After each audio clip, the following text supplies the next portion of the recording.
Angel guidance வந்து குடுத்துருக்காங்க அப்படின்ற மாரி, ம். நீங்க நெறைய கைடன்ஸ் நீங்க வந்து குடுத்துருப்பீங்க. ம். ஏஞ்சல்ஸ் ம். மூலியமா ம். வந்து குடுத்துருப்பீங்க. ம். இந்த கைடன்ஸ் வந்து என்னோட என்னோட இதுல மறக்கவே முடியாது. ம். இது ரொம்ப சென்சிபிளா இருந்தது. ரொம்ப ம். உதவியா இருந்தது. ம். அப்படின்னு ஏதாவது கைடன்ஸ் சொல்ல முடியுமா? ரொம்ப உதவியா இருக்குன்னு பார்த்தீங்கன்னா, எல்லாருக்குமே உதவியா தான் இருக்கு. பட் ரொம்ப மனசுக்கு நெருக்கமான. மனசுக்கு நெருக்கமா இருக்கிறவங்க பார்த்தீங்கன்னா, ஃபீமேல்ஸ் தான் எனக்கு ரொம்ப மனசுக்கு நெருக்கமா இருக்கிறவங்க. ஏன்னா, தே ஆர் வெரி எமோஷனல். ம். ஓகேங்களா? அப்போ எமோஷனலா இருக்கிறவங்க, இன்னும் எமோஷனலா டவுன் ஆகும்போது, அவங்கள நம்ம அதாவது நம்ம ஸ்பிரிச்சுவாலிட்டி மூலமாக அவங்களோட ஃபினான்ஷியல் லைஃப்பையும் சேர்த்து மேல தூக்கிட்டு வரோம் இல்லைங்களா?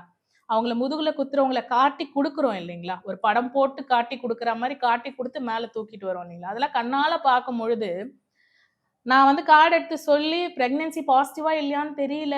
ஃபர்ஸ்ட் அபார்ஷன் ஆயிடுச்சு அப்படின்னு ஹஸ்பண்ட் அண்ட் ஒய்ஃப் வந்து அப்படியே துடிக்கும் பொழுது, நீங்க கவலையே பட தேவையில்ல. பாசிட்டிவ் தான் அப்படின்னு நம்ம சொல்லும்பொழுது, அது பாசிட்டிவ் ஆகும்பொழுது, இது எல்லாமே க்ளோஸ் டூ ஹார்ட் தான்.